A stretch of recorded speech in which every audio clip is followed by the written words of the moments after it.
एक जंगल में एक साधु महात्मा रहा करते थे। उनकी ख्याति दूर दूर तक कई राज्यों में फैली हुई थी। लोग उनके ज्ञान और समझदारी की वजह से उनसे प्रभावित होकर बहुत दूर दूर से उन्हें खोजते हुए इस जंगल में आ जाया करते थे। एक दिन दो युवक इन महात्मा की खोज में इन जंगल से आ पहुँचे, जहाँ एक बड़े ही सुंदर रमणीय स्थल पर महात्मा अपना गुरुकुल बना कर रहा करते थे।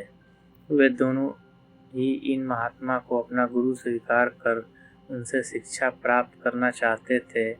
महात्मा कई युवकों को शिक्षा दे चुके थे, लेकिन वे किसी भी युवक को शिक्षा देने से पहले उनकी कसौटी किया करते थे। इन दोनों युवकों को महात्मा ने देखा तो वे अच्छे घर से लगे और उनकी परीक्षा लेने की महात्मा ने तय किया।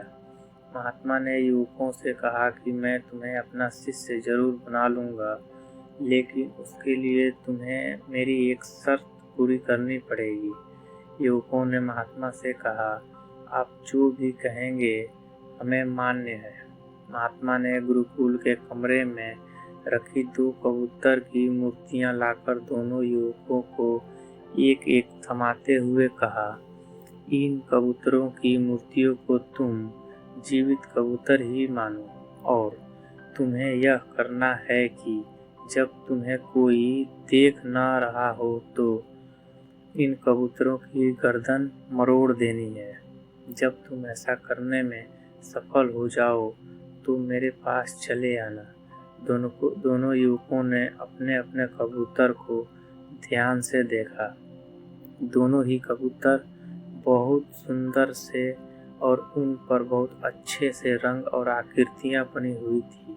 दोनों के मन में ख्याल आया कि इतनी आसान और सरल परीक्षा से गुरुजी हमें क्या सिखाना चाहते होंगे। दोनों ने अपने अपने कबूतर लिए और अलग अलग दिशा में जंगल में चले गए। एक युवक जंगल में थोड़ी दूर गया, जहाँ एक सुनसान मैदान उसे दिखा। उसने चारों तरफ अपनी नजरें घुमाकर देखा और यह निश्चित करने के बाद कि उसे कोई भी नहीं देख रहा है, उसने अपने साथ लाए कबूतर की गर्दन मरोड़ दी। वह वापस गुरु के पास चला गया। वहीं दूसरा लड़का भी जंगल में दूसरी तरफ एक सुनसान जगह पर पहुंचा और एक पेड़ के नीचे खड़ा रहकर हर तरफ से नजरें घुमाकर देखने के बाद जब वह कबूतर की गर्दन मरोड़ने लगा, तब उसकी नजर अचानक पेड़ के ऊपर बैठे अन्य पक्षियों पर पड़ी। क्योंकि उसे ऐसा करते हुए वे पक्षी देख रहे थे, इसलिए उसने कबूतर की गर्दन नहीं मरोड़ी। युवक थोड़ी देर सोचने के बाद झाड़ियों में छुप गया और वहां पर कबूतर के गर्दन मरोड़ने की कोशिश करने लगा, लेकिन वहां पर भी उसकी नज़र झाड़ियों पर पड़ी कीट पतंगे और मक्खियाँ पड़ गई और वहां पर भी वह यह काम पूरा न कर पाया। फिर कुछ सोचने के बाद युवक ने एक जमीन में बड़ा सा गड्ढा बनाया और उसमें उतरकर कबूतर की गर्दन तोड़ने लगा। कबूतर की मूर्ति को छूते ही उसने देखा कि कबूतर की आंखें उसे देख रही है, इसलिए उसने कबूतर की मूर्ति की आंखें ढक दी। फिर उसने सोचा कि वह खुद तो अपने आप को ऐसा करते हुए देख ही रहा है, इसलिए उसने अपनी आंखों पर पट्टी बांध ली। अब वह निश्चिंत हो गया कि ना ही कोई अन्य प्राणी या न कबूतर की मूर्ति वो खुद भी उसको ऐसा करते देख पा रहा है। वह कबूतर की गर्दन पर हाथ रखकर मरोड़ने ही वाला था कि उसके अंदर से एक आवाज आई। वह आवाज उसके अंतरात्मा की थी।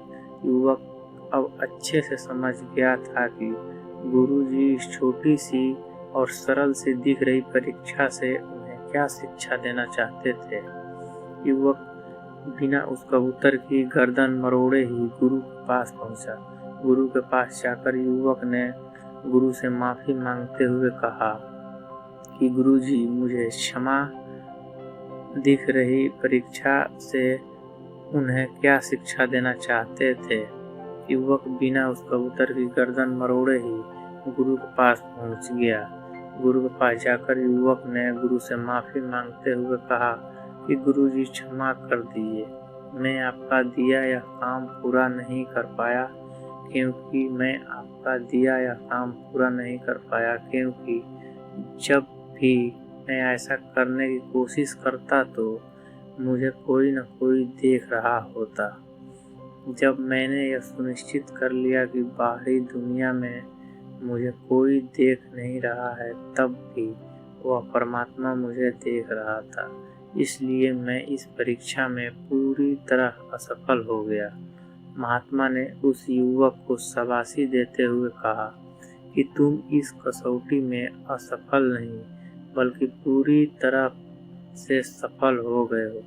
इस कसौटी से मैं तुम दोनों को यही सिखाना चाहता था कि हम जो भी कार्य करते हैं उस पर परमात्मा से, उस परम शक्ति से कभी छुपा नहीं सकते। इसलिए हमें कोई भी कार्य उस परमात्मा को ध्यान में रखकर ही करना चाहिए, और जब हम ऐसा करते हैं तो हम कभी गलत कार्य नहीं कर पाते। तो दोस्तों, आपको यह वीडियो कैसा लगा? अगर अच्छा लगा हो तो प्लीज़ चैनल को सब्सक्राइब और लाइक ज़रूर करें और कमेंट ज़रूर करें। धन्यवाद।